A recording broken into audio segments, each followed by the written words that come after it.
Yo, what's up guys, welcome back. Thank you so much for tuning in, and I'm back again with another video. So in today's video, we're gonna be looking at this guy right here. So this is the AnyCast easy sharing M9 Plus wireless display adapter.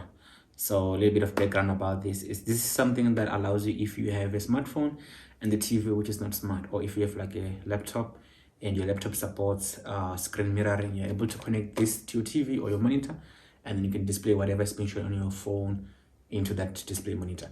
So this one is not actually a smart device anyhow. You can actually even see by the price. I got this thing for 349 rands. I think this was at Matrix. It's been a while. I've been having this thing for a while. I was just waiting for the right time to do a video, but this is just like a wireless adapter which allows you to mirror screen your smart device into the monitor. So those who wish to watch Netflix from their phone into the bigger screen, this can come in handy instead of you having to buy a smart device or smart TV in particular, but you can also connect it to your monitor. So let's go ahead and open this and see if we can test it. So a little bit of information about it. It says it supports Wi-Fi, of course. It supports DLNA. It supports AirPlay. Those who are using Apple products, your iPhone, your iPad, and your MacBooks, they will do that. And then you can also connect it to a cloud. It also supports Miracast, which is one of the popular one which most Android devices support. And it's a 2-core. It says no need of mode switch, so it doesn't need any hardware or devices in between, and you basically just plug it and you can connect it through an IP address. So we're gonna do that. So a little bit of specification at the back. CPU, it's a Corex A9, supports 1.2 gigahertz, and it has 128 megabyte of a RAM. So basically they showed a little bit of a picture here whereby your phone has been displayed fully on the bigger screen, which is what this device is all about. So on the side they wrote share online streaming on your TV. So this won't be necessary if your TV is smart just like mine, so it's gonna be like useless. So let's go ahead and open and see. So there's the switch button. So the moment you pull it up, you are introduced to the device itself. Let's go ahead and open it and see how it looks and work. Come on, it's a little bit stuck.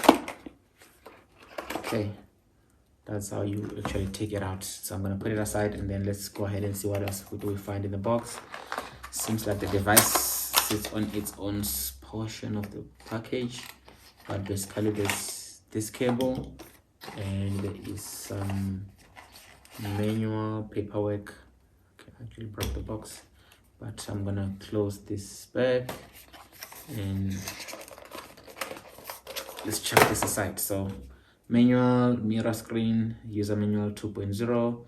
There's a guide on YouTube. You can download an Easy Mirror app. You can get user tips on the mirrorscreen.com help website, or you can actually drop an email. So I'm gonna just put this aside, and then we'll see if we can figure it out. So this is a connection cable, which this is a USB. This is basically for power, and then this is the other end that connects into the AnyCast here, and then this is basically the Wi-Fi controller thing that connects your smart device into this so that it can display.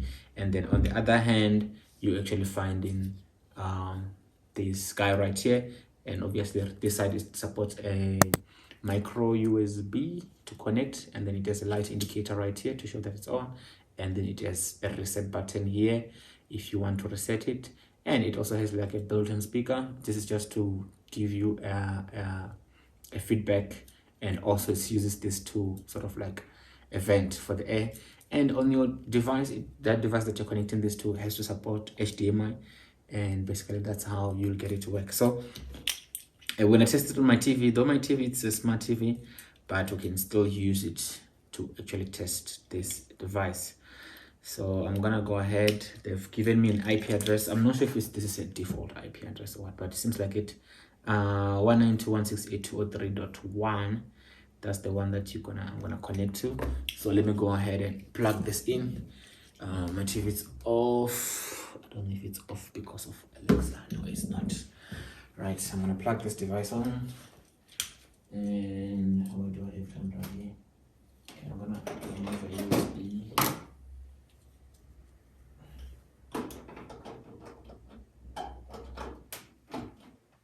And what I need to do now from the TV, I just need to go to the HDMI 3. That's where I've connected that device. And then let's see if we pick it up. So there we go. And at this point, it's showing us the SSID. So the SSID, I'm not sure if it's visible there, but the SSID is that one that's there. So if we go into, let's see if we can go to the Wi-Fi settings and find that SSID. Okay, we found it, AnyCast BF95835. We click on it, connect the password. It gave us a default password 1234567 8, and we say join. And then what we do from there is just wait for it while it connects. What's going on? AnyCast 1 2 3 4 5 6 7 8. I believe this is correct. Shows that it is accepted. There it is connected. So the next thing that I need to do now, because now I need to pass the internet through from that device into my phone so that we can do whatever I want to do on the internet. So what I need to do is I need to go to let's call it, okay, I don't know if I even have to type it, but 192.168 dot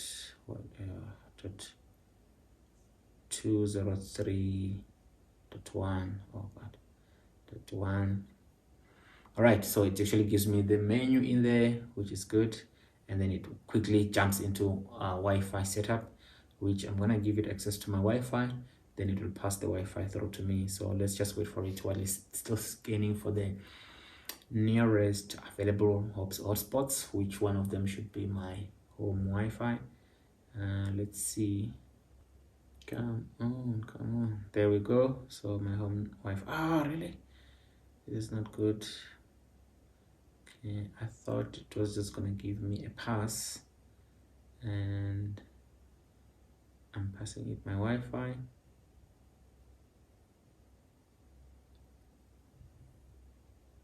And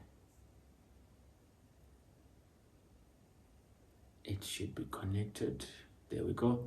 So that's the name of my Wi-Fi, the HomeNet, and it is connected. So what I need to do now, I just need to come in here and click on here, or mirror screening, and then it will show AnyCast. So already, because my TV is a smart TV, my TV will appear there as well, and then the AnyCast device will also appear because it's ready to cast my phone onto there. So the chances are I won't be able to record the screen while this is doing that. I think it's because it will be appearing there on the other side as well. So, but let's go ahead and hope you'll be able to pick up from that camera as we project to it. Let's see. Okay, I'm gonna stop recording, and then I'm gonna do casting, and then let's see.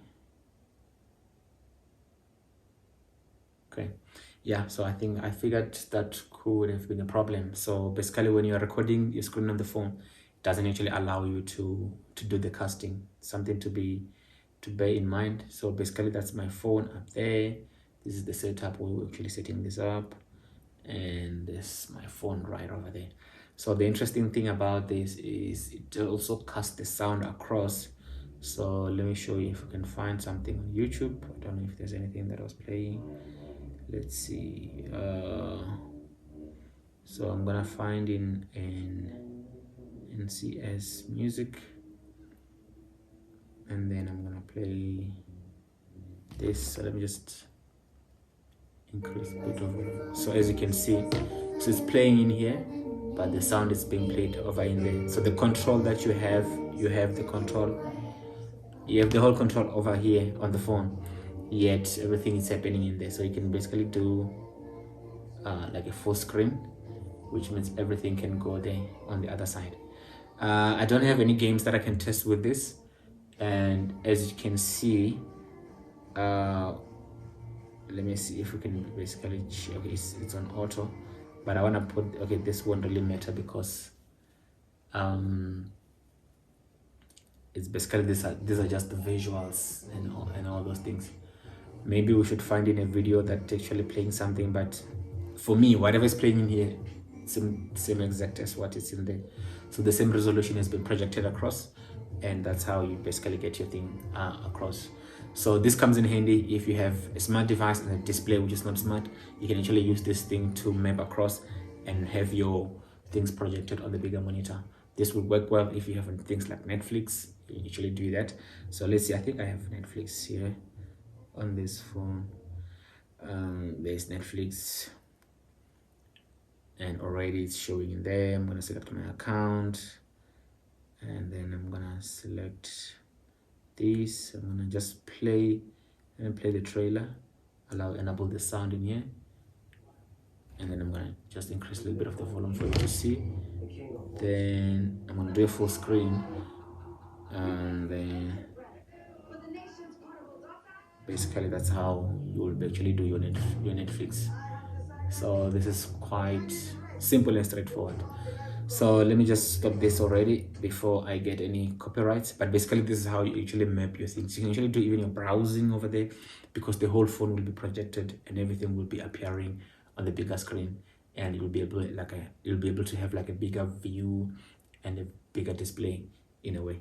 So that has been it with this AnyCast display adapter.